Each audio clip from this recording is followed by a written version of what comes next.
cette nouvelle vidéo, je suis Estelle, naturopathe et conseillère en aromathérapie et aujourd'hui je vous conseille 3 huiles essentielles si vous souffrez d'hypertension artérielle. C'est parti!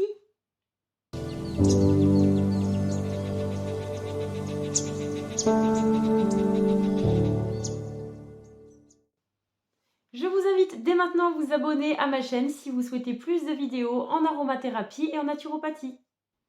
Avant de vous présenter ces 3 huiles essentielles, j'avais envie de vous parler de l'hypertension artérielle. Qu'est-ce que c'est? Quelles sont les causes? Quels sont les symptômes? Et vous donner aussi quelques conseils en hygiène de vie, tout simplement pour améliorer cet état d'hypertension.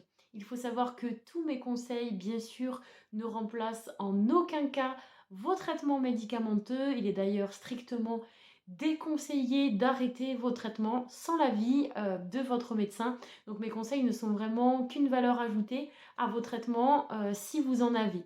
Vous pouvez normalement les combiner au traitement. Si vous avez un doute, n'hésitez pas à demander l'avis de votre médecin. On considère qu'une personne souffre d'hypertension lorsqu'elle a une pression artérielle très élevée ou en tout cas assez élevée et lorsqu'elle est évidemment au repos.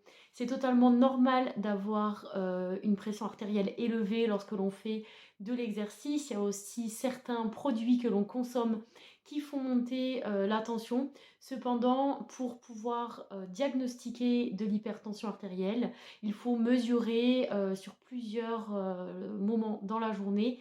La tension est très important au repos.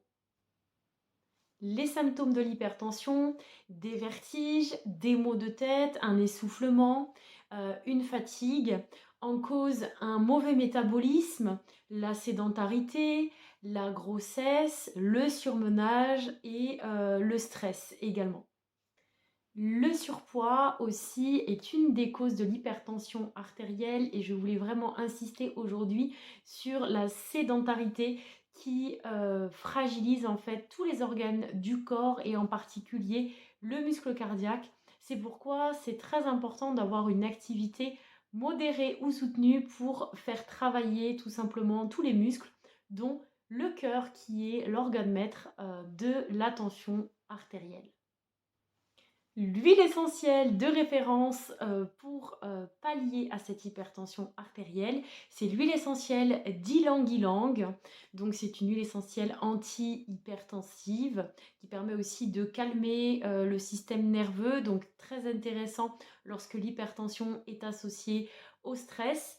On la dilue à 20% chez les adultes, les adolescents, les femmes enceintes et les femmes allaitantes, car on peut utiliser cette huile essentielle dans ces cas-ci.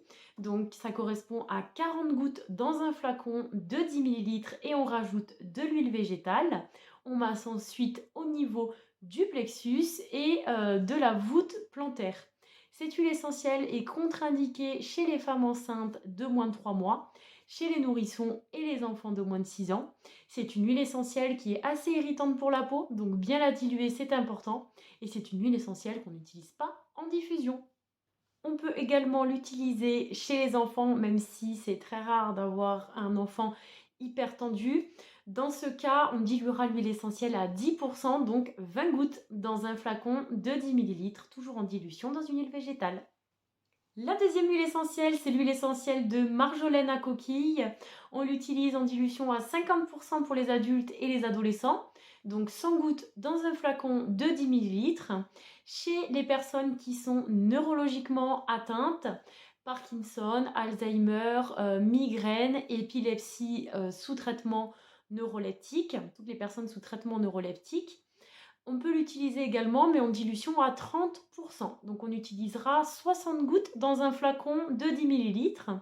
Chez les femmes enceintes et les femmes allaitantes, en dilution à 20%, donc 40 gouttes. Et chez les enfants à partir de 6 ans, en dilution à 10%. C'est une huile essentielle qui est contre-indiquée chez les femmes enceintes de moins de 3 mois et chez les nourrissons et enfants de moins de 6 ans, en tout cas sans consultation au préalable. Et c'est une huile essentielle qui est cortisone-like, donc on n'utilise pas si on est sous traitement cortisone longue durée. Et enfin, la dernière huile essentielle intéressante, c'est l'huile essentielle de lavande vraie ou lavande fine en dilution à 50%, donc 100 gouttes dans un flacon de 10 millilitres plus de l'huile végétale. Toujours pareil, chez les personnes neurologiquement atteintes, 30%, donc 60 gouttes. Chez les femmes enceintes et les femmes allaitantes, 15%, donc 30 gouttes. Et chez les enfants à partir de 6 ans, 10%, donc 20 gouttes. Cette huile essentielle est déconseillée chez les femmes enceintes de moins de 3 mois, les nourrissons et les enfants de moins de 6 ans sans avis d'un professionnel en aromathérapie ou d'un médecin. Et enfin, on évite d'utiliser donc cette huile essentielle quand on fait de l'hypotension, puisque tout simplement elle permet d'abaisser la tension. Donc voilà, on évite, c'est tout à fait normal comme les autres huiles essentielles. Donc, comment utiliser ces huiles essentielles? Donc, vous le savez, moi, je déconseille la voie orale à part dans certains cas, notamment les grosses infections, etc. Pour l'hypertension, donc vous diluez, vous respectez bien la dilution. Vous pouvez utiliser une de ces 3 huiles essentielles ou les 3 si vous ne disposez pas de contre-indication. Il faut savoir que plus on met d'huile essentielle, plus la synergie va être efficace. Et après, il suffit de masser le plexus solaire. On peut masser aussi l'intérieur des poignets et la voûte plantaire. Vous pouvez répéter l'application matin et soir, et ce pendant 3 semaines. Vous faites une pause d'une semaine, vous refaites 3 semaines et vous faites une pause d'une semaine. Ce que vous pouvez faire aussi, on déconseille l'utilisation du sel quand on souffre d'hypertension, mais on peut rajouter dans son alimentation de la cannelle qui a une indication justement pour l'hypertension. Elle permet justement de faire baisser la pression artérielle, donc n'hésitez pas à vous faire plaisir avec cette épice. Je vous rappelle que la gestion du stress et des émotions est importante si vous souffrez d'hypertension artérielle. Vous avez la cohérence cardiaque qui est un exercice respiratoire qui permet aussi naturellement d'abaisser la tension. Essayez de vous accorder un peu plus de moments pour vous, de moments de calme.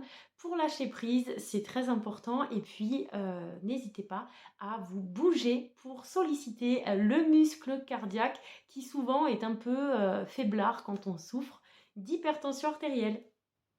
J'espère que cette vidéo vous aura plu. N'hésitez pas à la liker. Vous pouvez aussi me laisser un petit commentaire pour échanger sur l'hypertension si vous le souhaitez. Et je vous dis à très bientôt pour une prochaine vidéo. Bye!